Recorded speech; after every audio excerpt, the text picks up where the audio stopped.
short series sa Book of John kung saan meron tayong mga selected passages. And particularly, yung mga passages na ito ay yung I am sayings ng ating Panginoong Jesucristo. Ang text po natin this afternoon ay John chapter 14, very familiar passage na sa marami. Particularly verses 1 to 7. At pinamagatan po natin ito, the exclusive way out of trouble. The exclusive way out of trouble. Babasahin ko po mula sa ang bagong ang Biblia, verses 1 to 7 in John chapter 14. Huwag mabagabag ang inyong puso. Sumampalataya kayo sa Diyos. Sumampalataya rin naman kayo sa akin. Sa bahay ng aking ama ay maraming tahanan. Kung hindi gayon, sasabihin ko ba sa inyo na ako'y paparoon upang ihanda ko ang lugar para sa inyo? At kung ako'y pumunta roon at maihanda ko ang isang lugar para sa inyo, ako'y babalik at kayo'y tatanggapin ko sa aking sarili upang kung saan ako naroon, kayo rin ay naroon. Nalalaman ninyo ang daan patungo sa lugar na aking patutunguhan pupuntahan? Sinabi sa kanya nito, mas Panginoon, hindi namin alam kung saan ka pupunta, paano namin malalaman ang daan? Verse 6, sinabi sa kanya ni Jesus, ako ang daan, at ang katotohanan at ang buhay, sino man ay hindi makararating sa Ama, kundi sa pamamagitan ko. Kung ako'y kilala ninyo, ay makikilala rin ninyo ang aking Ama, mula ngayon, sa inyong nakikilala, at siya inyong nakita. Pagpalain ng Panginoon ang pagkabasa ng kanyang mga banal na salita. So this is the 6th I am saying. Pang-anim na po ito. So ibig sabihin, meron pang nag-iisa para makumpleto natin. Ang I am saying, sapagkat ito ay 7. Ngayon, hindi po pipito lamang ang I am sayings ng ating Panginoong Jesucristo. I believe there are more than 7. Pero para kay John na sumulat ng gospel account na ito, he only chose 7. So he only highlighted 7 I am sayings ng ating Panginoong Jesucristo sa kanyang gospel account. Now ito pong pang-anim na I am saying na ito, I believe is the most personal of all the I am sayings ng ating Panginoong Jesucristo. Bakit ko sinabing most personal among the 7? Sapagkat ito pong I am saying na ito ng ating Panginoong Jesucristo ay sinabi ng Panginoon during the most difficult and the most troublesome period of their life as a group. Kasi kung pag-aaralan po natin yung context ng John chapter 14, it was the last time na magkakasama ang Panginoon at ang kanyang mga apostol. At ito yung panahon kung saan ginanap nila yung huling hapunan. So ito pong gagawin nating huling hapunan. Naganap po ito doon sa upper room kung saan ito na yung matatawag nating huling hapunan ng ating Panginoong Jesucristo sapagkat the following day, He will be arrested and then sunod-sunod na po yung sufferings niya. He will be tried and He will be crucified on the cross and eventually mamamatay ang ating Panginoong Jesucristo doon sa krus. Kaya ako nasabing very personal sapagkat itong pang-anim na I am saying ng Panginoon ang ginamit ng Panginoon para bigyan ng kaaliwan ang kanyang mga alagad na sadyang napapagabag sa mga panahon na ito. At ipapaliwanag ko sa inyo mamaya kung bakit sumobra ang kanilang kabagabagan sa mga panahon na ito. Pero sa kabila ng kanilang parang kawalan ng pag-asa, sa atmosphere na ito na sobrang kalungkutan, nagbigay ang Panginoon ng mga salita ng assurance. Nagbigay ang Panginoon ng mga salita na nagbigay sa kanila ng lakas ng loob sa panahon na ito. Kaya gusto ko i-summarize yung ating pong pag-aaral ngayong hapon sa ganitong simpleng mga pananalita. In troubled times, the answers are the acceptance of reality and the reliance of our faith to the promises of our Lord Jesus Christ. Sa mga panahon na tayo po ay sobrang napapagabang, siguro tayo ay puno ng problema, no? Napakaraming paghihirap na pinagdadaanan, Ang mga sagot ay una, matatagpuan natin sa pagtanggap ng katotohanan o realidad. Kasama dyan yung problema, kasama dyan yung kabagabagan, kasama dyan yung trials, persecution, karamdaman. At ikalawa, ang pagtitiwala natin sa mga salita at pangako ng ating Panginoong Jesucristo. Yan ang magbibigay sa atin ng lakas. Yan ang magtatawid sa atin sa mga problema at kabagabagan na pinagdadaanan natin. So meron po tayong dalawang major heading sa ating pag-uusapan niya. Number one, the reality that we are troubled. Totoo na tayo ay may kabagabagan, totoo na tayo may problema, may persecution, may karamdaman, may pinagdadaanan. No? So ano dapat natin gawin sa mga katotohanan na yan? And then number two, the certainty when we are troubled. Okay? Totoo meron tayong problema, totoo tayo merong persecution, may sufferings, may karamdaman. Ano ngayon yung katiyakan na pwede nating panghawakan sa gitna ng mga problema na ito? So that's our second major point. So tingnan muna natin yung una, the reality that we are troubled. Dito po sa passage nito, John chapter 14, nagturo po ang Panginoon sa atin ng isang napaka-importanting lesson sa buhay. And what is that lesson? Life is full of troubles. Life is full of troubles. Hindi po natin may iwasan yan. No? At ang nagturo sa atin ng katotohanan na yan ay walang iba kundi ang Panginoong Jesucristo. Siguro yung iba magsasabi, hindi siguro ako maniniwala sa sinabi ng Panginoong Jesucristo sapagkat siya'y Diyos. Paano ang Diyos ay makakaranas ng mga problema, kabagabagan, issues ng buhay, di ba siya ay untouchable when it comes to the problems of this world. He's God. Ngayon, kung kayo po ay hindi nababasa ng Bible, siguro maniniwala kayo sa mga salitang iyon. Hindi kailanman mararanasan ni Jesucristo ang problema ng mundo na ito sapagkat siya ay Diyos. Pero kung kayo nagbabasa ng Bible, hindi ka maniniwala sa kasinungalingan na yan. Because the Lord Jesus is not some foolish idealist, but He is a realist. Ano ibig sabihin yan? Ang Panginoon ay hindi po nagsasalita ng mga bagay na hindi niya naranasan. Ang Panginoon ay hindi nagsasalita patungkol sa mga karanasan ng buhay na hindi niya muna pinagdaanan. Alam ng Panginoon kung anong ibig sabihin ng mabagabag. Alam ng Panginoon kung anong ibig sabihin ng mamroblema. Alam ng Panginoon kung anong ibig sabihin ng mahirapan sapagkat pinagdaanan niya ang lahat ng ito. In fact, alam ng Panginoong Jesucristo kung anong ibig sabihin ng mabagabag in the strictest sense of the word. Ano ibig sabihin nun? Yung mga problema na pinagdadaanan natin, yung mga kabagabagan na nirereklamo natin, yung mga persecution na nararanasan natin, itong sakit at hirap na meron tayo, hindi natin pwede ikumpara sa kahirapan na pinagdaanan ng Panginoong Jesucristo. Our troubles, pwede nating sabihin in one way or another, resulta ng ating pagiging makasalanan. Ano ba? Karamdaman. Bakit ba tayo nagkakasakit? Hindi ba resulta ng ating katigasan ng ulo? Ayaw nating sumunod sa payo ng doktor. Ayaw nating sumunod sa payo ng mga nauna sa ating mayroon ng karamdaman. Diba? Sinabihan ka ng isang nagdadialysis. Ingatan mo ang iyong kidney. Huwag kang kumain ng mga maaalat na pagkain. Ingatan mo ang sugar mo. Ingatan mo ang blood pressure mo. Ayaw mo makinig. Bakit? Matigas ang ulo mo. Kaya ka nagkakasakit din.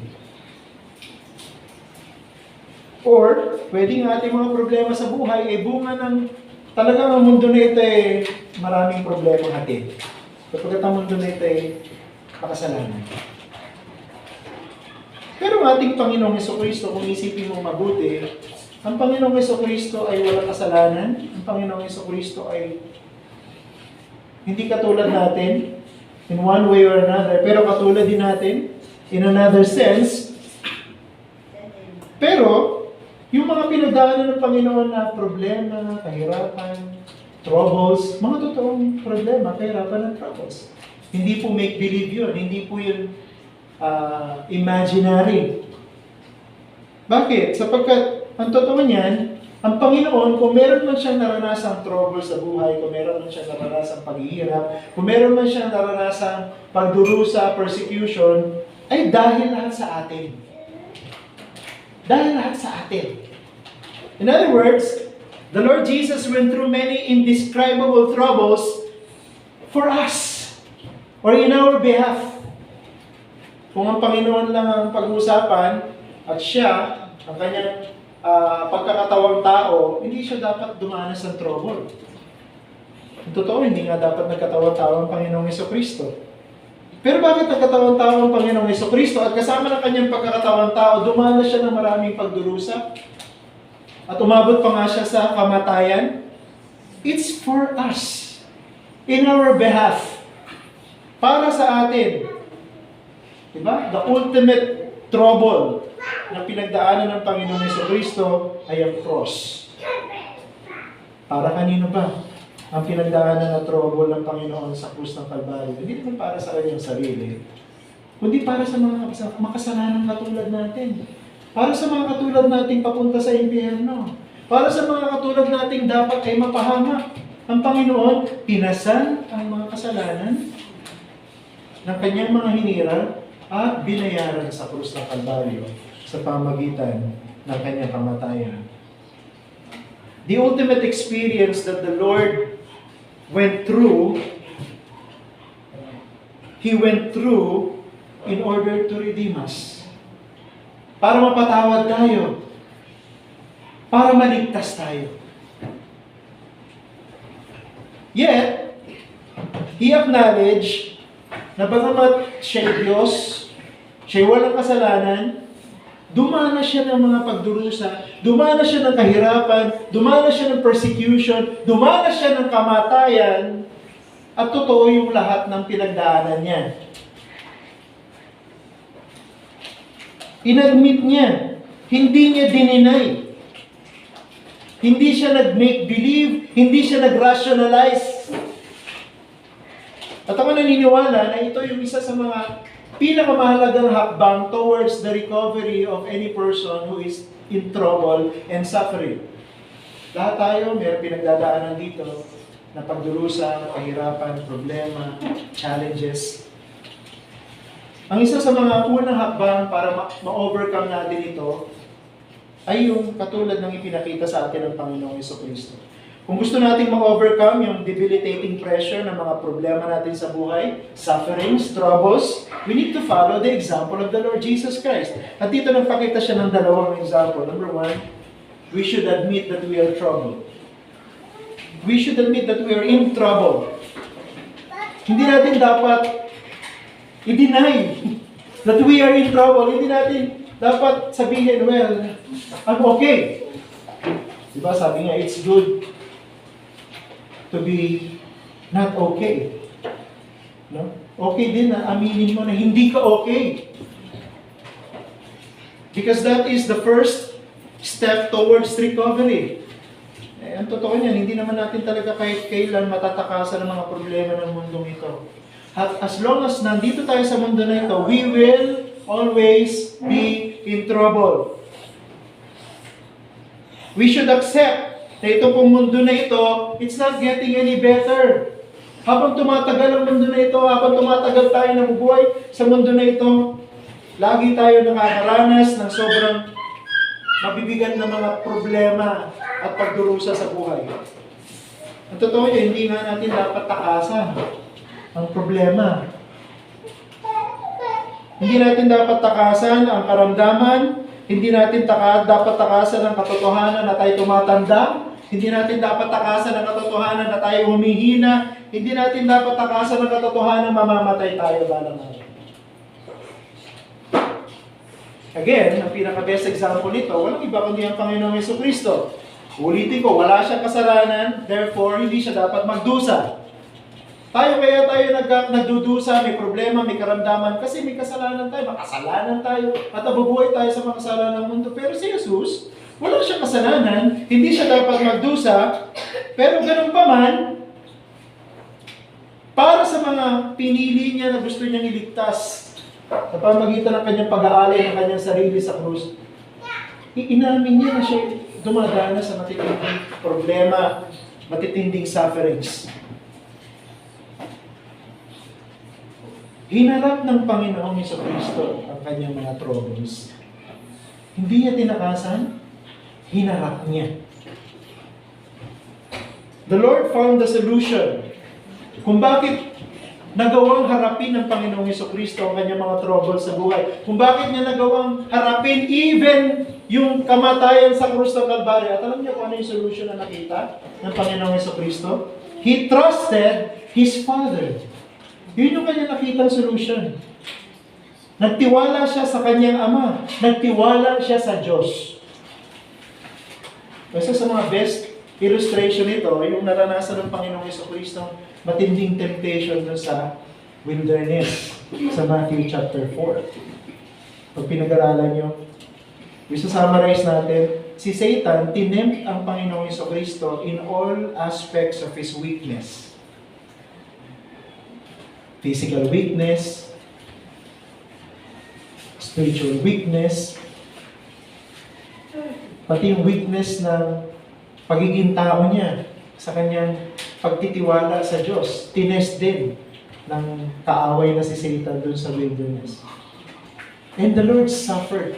Besides, tinest ng Diablo yung lahat ng kahinaan ng Panginoon. Tinest ng Diablo ang Panginoon sa panahon ng kanyang kahinaan.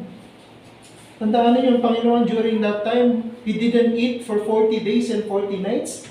He didn't drink for 40 days and 40 nights.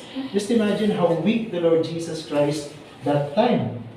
At doon siya tinempt ni Satan. Pero nagtagumpay ang Panginoon. Alam natin ang story. Paano nagtagumpay ang Panginoon? Nagtiwala siya sa kanyang Ama every step of the way.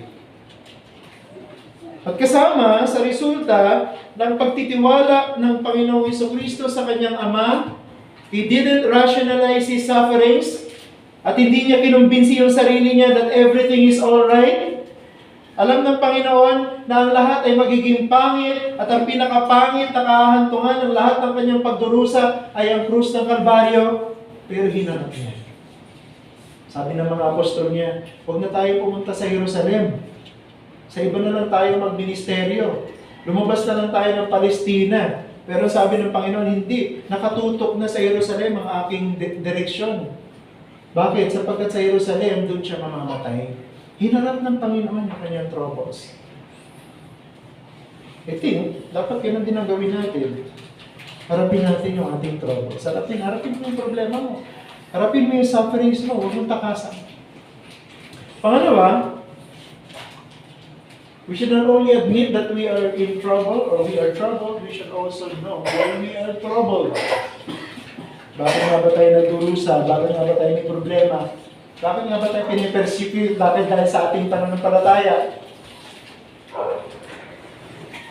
At this particular point, sa John chapter 14, yung pong mga disciples, they are deeply troubled. Yung po yung description sa kanila ni Apostle John.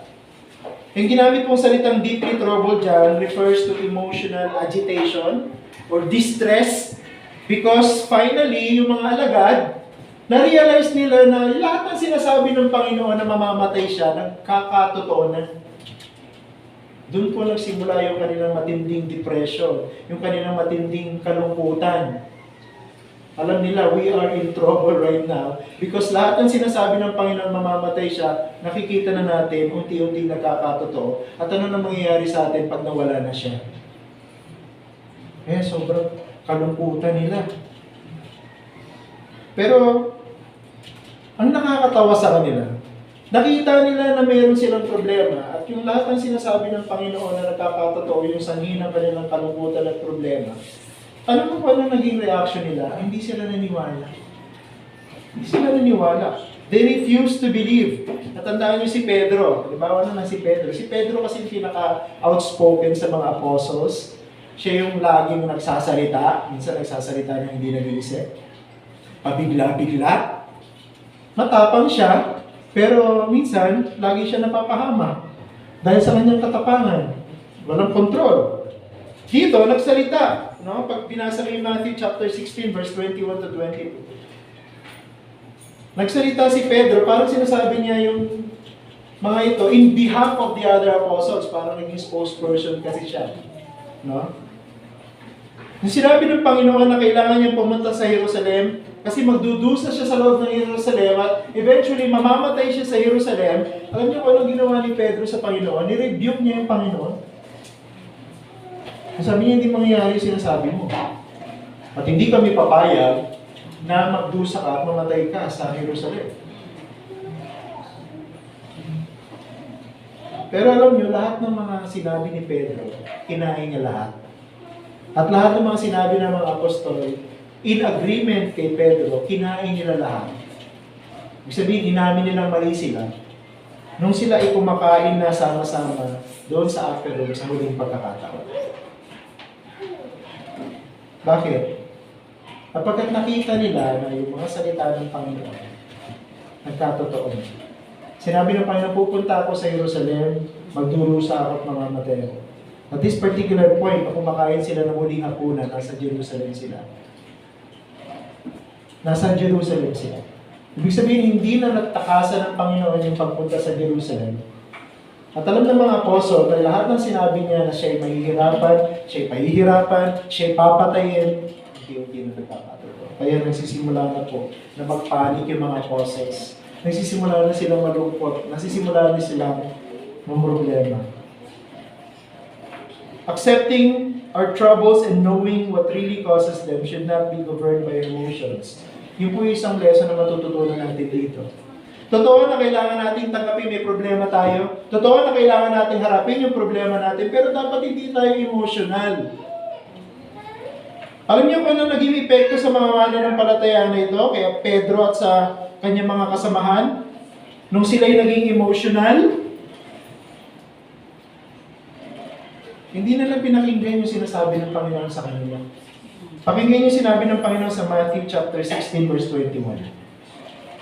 Matthew 16:21, ganito yung sabi ng Panginoon.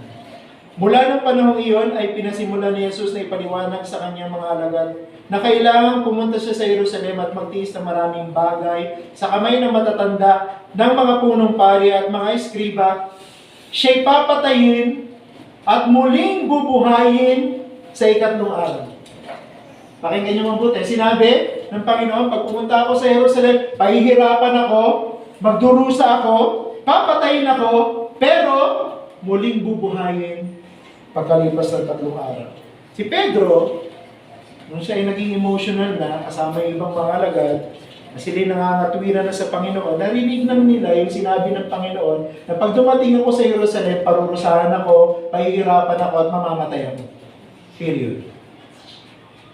Somehow, hindi po nila pinakinggan yung sinabi ng Panginoon doon sa huling bahagi ng verse 21, oo, mamamatay ako, pahihirapan ako, pero muli ako mabubuhay pagkatapos sa ikatlong araw. Hindi po nila narinig yung sinabi ng Panginoon na mabubuhay ako pagkatapos sa ikatlong araw. Kumbaga naging selective yung kanilang pakikinig. Masyado kasi silang emotional. Masyado kasi silang nalulungkot. Masyado kasi silang nababagabag dahil, ay, ito na tayo sa Jerusalem at malapit na mamatay ang Panginoon natin. Hanggang doon na lang yung kanilang pinaniwalaan. Hanggang doon na, kumbaga naging selective na lang yung pinakikinggan nila, ang namamayani kasi sa kanila yung damdamin nila. Wala nang objectivity. Puro subjectivity na nangyari. Alam mo, ganyan ang problema sa emotionalism. Di ba, madalas pagka may problema tayo, may sakit tayo, o kaya nasa ospital tayo, wala tayong pambayad sa bills. O kaya, wala tayong pambayad ng kuryente, wala tayong pambayad ng tuition fee. O kaya naman, may umaaway sa atin sa trabaho. Nagiging emotional tayo. Mag-ingat tayo doon. Kasi pag naging emotional tayo, nawawala yung objectivity. At tulad ng mga apostles, nawala yung objectivity nila. At dahil nawala yung pagiging objective nila, hindi na nila pinapakinggan yung lahat ng sinasabi ng Panginoon. Pinipili na lang nila yung gusto nilang pakinggan. Di ba ganun din tayo madalas? Pagka-emotional tayo, ayoko na magbasa ng Bible. Ayoko na mag-pray, ayoko na pumunta sa church. Magpupunta na lang muna ako sa mall para mag-relax. Wala na yung focus natin sa Panginoon, hindi na tayo nakikinig. Ganyan na nangyari sa mga apostles. Our emotions will not only cause us to fail in thinking correctly, but it will also cause us to fail in listening attentively. Sino ba maapektuhan pagka nangyari yan? Tayo din. Yung problema na pinagdadaanan mo, lalala. Yung issue na hinaharap mo, madodoble. Bakit? Kasi mas pinili natin na maging subjective kaysa maging objective. Tama na tanggapin mo yung may problema ka, pero dapat tanggapin mo rin yung dahilan kung bakit may problema ka. Kasi doon magsisimula yung makikita mo yung solusyon. At tayo, bilang mga mananampalataya, dapat matutunan natin tanggapin yung ating mga problema, tanggapin yung ating mga sitwasyon, pero dapat hindi mawala yung objectivity. Because faith is believing, not feeling. Faith is believing, not feeling. Kung sobrang problema pinagdadaanan mo, maniwala ka sa sinasabi ng salita ng Diyos na hindi ka niya iiwanan, hindi ka niya pababayaan. At marami pang promises. And that is where we will find the solutions to our problems. Pangalawa, totoo may problema, pero meron ding certainty, meron ding solution sa problema. Ano yun? Gusto kong tingnan natin itong situation ng Panginoon at ng kanyang mga alagad. The Lord didn't just let His disciples process their own troubles on their own. Alam ng Panginoon na lulungkot yung kanyang mga alagad. Alam ng Panginoon na babagabag sila. Alam ng Panginoon na nagpapanik na sila kasi malapit na siyang mamatay. Pero hindi hinayaan ng Panginoon yung kanyang mga alagad na mag-isa sa gitna ng kanilang problema. Yun nga yung nagbigay yung Panginoon ng mga promises. Na nagbigay ng lakas ng loob sa kanyang mga apostles so that makayanan nilang harapin yung kanilang mga troubles at malagpasan ang mga ito. Ang totoo, dapat yung Panginoon na dapat i-comfort. Siya yung mamamatay eh. Pero ang nangyari dito, yung Panginoon na nagbigay ng comfort sa kanyang mga disciples. Alam ng Panginoon na siya yung ipagkakanulo ng isa doon sa mga alagad niya na kasama niya lagi. At isa doon sa mga alagad niya na kasama niya kumakain at that particular point. Judas Iscariot. Alam niyo yun, ipagpapalit siya ni Judas sa 30 pirasong pila. Pagkakanulo siya. Alam ng Panginoon na kakalagkarin siya papunta sa mga korte at ikokondena siya sa pamagitan ng mga bintang na wala namang katotohanan. Alam niya yun. Alam ng Panginoon ito, torture siya. Alam ng Panginoon na pahihirapan siya, susugatan siya. Alam ng Panginoon na pahihiya siya sa harapan ng mga tao. Alam niyo ba na tradition say na yung pong mga pinapako sa krus, pinapako ng hugot-hubad. Walang saplot sa na anumang piraso ng damit sa katawan. Kasama kasi yun ng torture. Kasama yun ng pagpapahiya sa kanila, sa publiko. Alam ng Panginoon yun. Alam ng Panginoon na mamamatay siya, hindi bilang inosente. Alam ng Panginoon na mamamatay siya bilang kriminal. Yet, in this upper room, sa kanilang huling hapunan, makikita natin ang Panginoon na nakakaalam ng mga problema at pagdurusang pagdaraanan niya nagbigay ng comfort sa mga disciples. Yan ang ating Panginoon Jesus. Hindi niya binibigay yung sarili niyang pangangailangan. Binibigay niya yung pangangailangan ng mga mahal niya. Dito, pinigay niya yung pangangailangan ng kanyang mga alagad. Naging patient siya sa kanila. Naging gentle siya. Naging loving siya. Ganyan ang Panginoon. At ang Panginoon hindi nagbabago hanggang ngayon ganyan siya. Kaya if you are troubled, if you have problems right now, if you're suffering, if you're lonely, kung ang tingin mo sa sarili mo, wala kang kakampi, nag-iisa ka lang, lumapit ka sa Panginoon. Kapagkat siya, ibibigay siya ng comfort sa'yo. At dito, sa verse 1, sinabi ng Panginoon, huwag mabagabag ang inyong mga puso.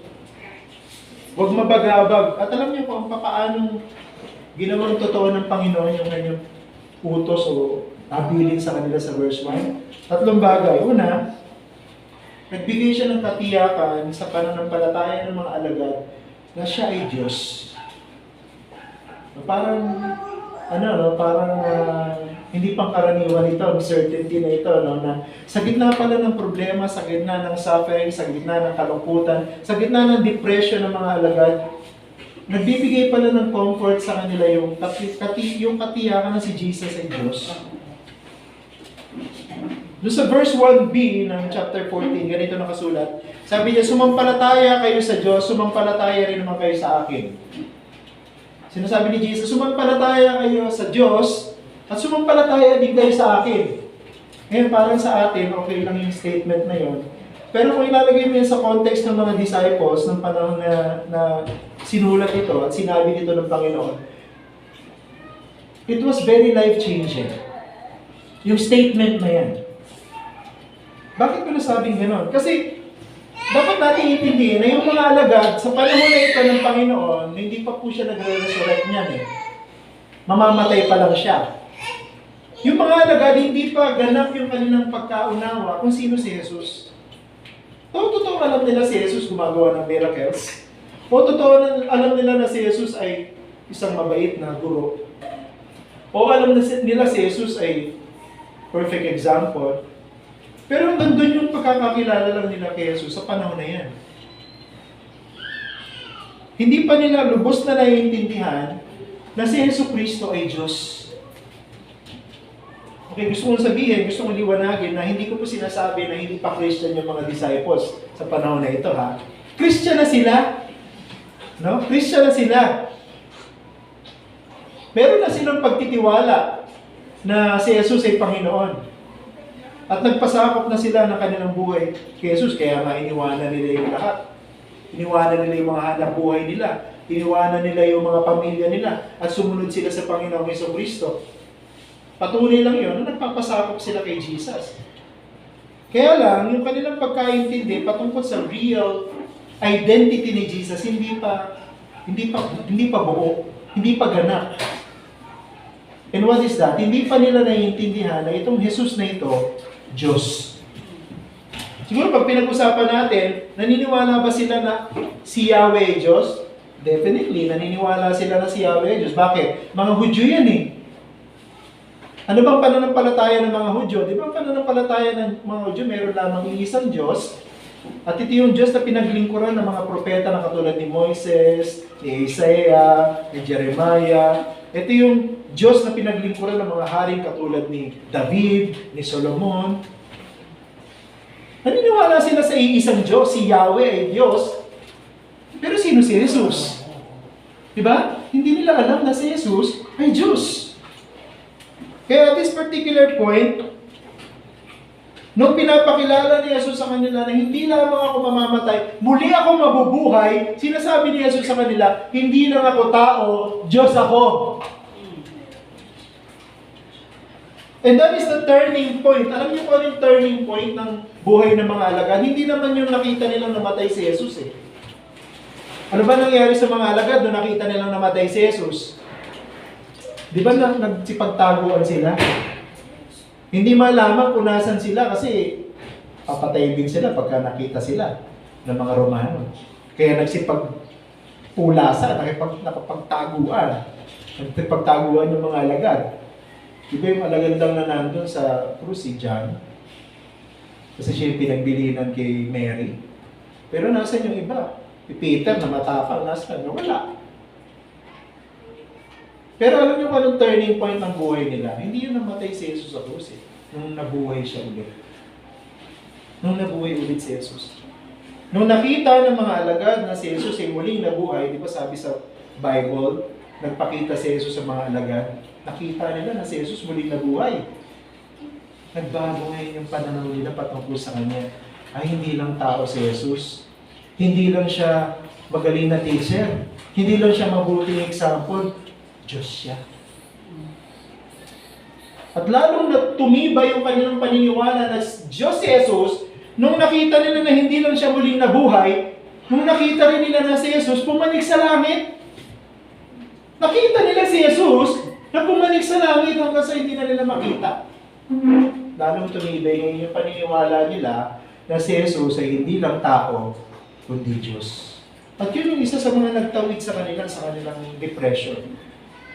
Yung pinaniniwalaan nila na si Jesus na Panginoon nila ay Diyos. At yun din ang pwede magtawid sa atin sa ating mga problema pinagdadaanan ngayon. Diba? May sakit kang hindi nagagaling. Kasama mo si Jesus. Sino ba si Jesus? Si Jesus ay Diyos. Hindi lang siya tao. At si Jesus na nangako sa iyo ng maraming mga promises, tutuparin niya yung lahat ng promises niya. Katulad ng promise niya na pag nagtiwala ka ng buhay mo sa Kanya, ililigtas ka niya. Bakit? Dahil Diyos siya. Pangalawa, the certainty of our heavenly home with God. So hindi lang yung certainty na si Jesus ay Diyos ang magtatawid sa atin sa ating mga kabagabagan sa buhay na ito, kundi yung katotohanan na makakapiling natin ang Diyos sa langit. Verse 2 and 3, ano sabi diyan? Sa bahay ng aking Ama ay maraming tahanan. Kung hindi kayo, sasabihin ko ba sa inyo na ako'y paparoon upang ihanda kayo ng lugar para sa inyo, at kung ako'y pumunta roon, maihanda ko ang isang lugar para sa inyo, ako'y babalik at kayo tatanggapin ko sa aking sarili upang kung saan ako naroon, kayo rin ay naroon. Dito po, dinescribe yung heaven na Father's house. Diba? Sabi dun sa English translation, in my Father's house there are many rooms. Sa King James Version, ginamit yung term na in my Father's house there are many mansions. Kaya yung marami, iniisip nila pag langit, pagka pumunta ka sa langit, meron ka sariling mansyon. Kumbaga ang langit para sa marami ay lugar na maraming mansyon. At yung mga mansyon na yun ay pagmamayari ng mga Kristiyano na pupunta sa langit pag namatay sila. Yan po ay isang poor translation. Dahil ang totoo, ang ginamit kong salita dito ay hindi po yung luxurious house or building para sa mga Kristiyano. Ang ipinapangako po dito ay isang lugar kung saan mayroong sufficient room. Baga, heaven is a place kung saan kasya ang lahat ng Kristiyano mamamatay. Ang sinasabi dyan ng Panginoon. Pag ang isang Kristiyano sa mundo na ito namatay, ang kaluluwa niya dadalhin sa langit. Kung tandaan natin sa theology, wala tayong sapat na tayo ngayon, meron pa tinatawag na intermediate state, meron pa tinatawag na final state. Pag sinabi kong intermediate state, ito po yung kalagayan ng mga Kristiyanong namamatay bago ang huling paghukom kung saan bubuhayin ulit ang lahat. Pansamantala. Pero hindi tinatawag na final state. Sa Biblia, ang final state, yung lugar kung saan maninirahan ang mga mananampalatayang pinagsama yung kaluluwa at katawan. Diba kasi sa resurrection, yung ating mga kaluluwa na walang katawan, ibabalik sa ating mga katawan. Diba yung nangyari sa Panginoon nung siya ay nag-resurrect? Katawan niya rin yun, kaya lang binago. No? Inalis yung imperfection. No? Ganun din ang mangyayari sa mga Kristiyano. Yung mga Kristiyanong namatay na ngayon, nandun sila sa intermediate state sa langit, kung saan sapat sila doon. Yung kalagayan nila doon ay sapat. No? Walang kakulangan doon. Nandun na ang perfect peace, nandun ang perfect love, nandun ang perfect presence ng Diyos. Everything that they need nandun na. At yun yung isa sa mga promises ni Jesus sa kanyang mga alagad. Mauuna ako doon, no? At susunod kayo sa akin. At yun yung nagbigay sa kanila ng lakas ng loob para hindi lang harapin yung kanilang pinagdadaan ng depression because of their current situation, kundi lagpasan yun. Mayroong katiyakan na pag namatay ang isang mananampalataya sa mundo na ito, meron siyang patutunguhan na lugar kung saan makakapiling niya ng Diyos. Ang tawag natin doon, langit. Ang tinukoy ni Jesus doon sa magnanakaw na kasama niya na nakapako sa paraiso. Yun yung isa na bigay sa kanila ng comfort. Ba, matinding comfort yun. Bawa sa isang katulad ko na may karamdaman na hindi nagagaling. Hindi ito ang katapusan ng buhay para sa akin. O, mamamatay ako. Pansamantala mag-iwalay kami ng mga mahal ko sa buhay. Pero makikitang muli. Kailan? Sa huling araw. Kung saan babalik si Jesus, at tatawagin niya ang lahat ng mga sa kanya. At yun, mayroong final reunion. At yung pagkikita-kita ng mga mananampalataya sa panahon na yun will be the first of eternity. Diba? Kung hindi ka pa mananampalataya ngayon, wala kang promise na gano'n. Na pagka namatay ka, you will be in heaven. Kabaligtaran, pag ang isang tao hindi pa Christian at namatay, hindi siya dadalhin sa heaven. Dadalhin siya sa lugar ng pagdurusa. Kung saan inahanda siya ng Diyos para sa impyerno. Pero ang promise ng gospel, pwede mo pa rin maging comfort yan kung hindi ka pa Christian. Ang langit, papaano? Kung magpapasakop ka ng buhay mo kay Jesus, kung isusuko mo ang buhay mo sa Kanya bilang Panginoon at tagapagligtas ng buhay mo, then you will have access to Him. Pangatlo at huli, the certainty of our access to heaven through Christ. Totoo, may promise na ang mananampalataya, kapag pumanaw sa ibabaw ng mundo na to, there will be the comfort of heaven. Pero isa sa mga matitinding comfort na yon, yung access dun sa heaven na yon, si Jesus Christ. Masabi sa verse 6 ni Jesus, John chapter 14 verse 6, sinabi sa kanya ni Jesus, "Ako ang daan, ang katotohanan at ang buhay. Sino man na hindi makakarating sa Ama, kundi sa pamamagitan ko." Anong comfort doon? Ang comfort dito sa talata na ito ay nakikita natin na yung Panginoon na pinagkatiwalaan ng buhay natin, siya rin pala yung daan papunta sa langit. Ang daan po papunta sa langit ay hindi po doktrina. Ang daan po papunta sa langit ay hindi church. Ang daan po papunta sa langit ay hindi baptism. No, ang daan po papunta sa langit ay hindi po good works. Ang daan po papunta sa langit ay si Jesus. Person. Person ang daan papunta sa langit. Hindi po yung tulay na ginagawa ng mga engineers. Ang daan papunta sa langit ay si Jesus na nagkatamang tao. Hindi po natin kailangan maintindihan ng lahat ng doktrina para pumunta sa langit. Hindi mo kailangan maintindihan ng lahat ng mga turo sa Bible para makapunta ka sa langit. Hindi mo kailangan maging miyembro ng isang church na matagal na panahon bago ka pumunta sa langit. Ang kailangan mo, magkaroon ka ng relasyon with Jesus. Ang kailangan mo, magsisi ka sa kasalanan mo, at sabihin mo kay Jesus, siya lang ang may kakaya magligtas sa iyo, at magtiwala ka ng buhay mo sa Kanya.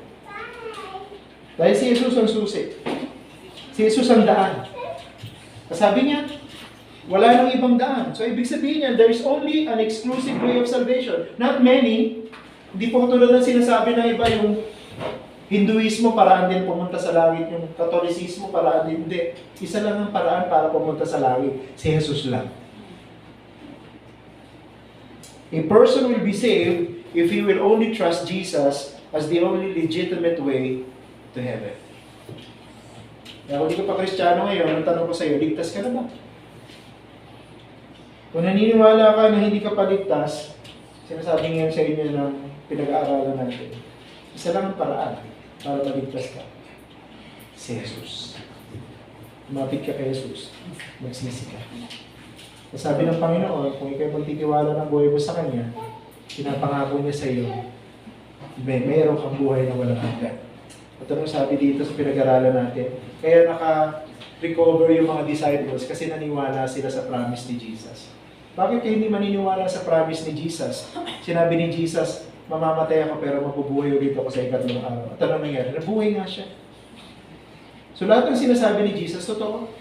At kung sinabi ni Jesus na kung mananampalataya ka sa Kanya, maliligtas ka, magkakaroon ka ng eternal life, totoo yun. Totoo yun, huwag mong pagdudahan yun. At yan ang magtatawid sa iyo sa pinakamatinding kabagabagan sa buhay, yung kabagabagan ng walang katiyakan ng kaligtasan. Lumapit ka na ngayon kay Jesus. Manalangin tayo. Aming Ama, maraming salamat po sa mga salita dito.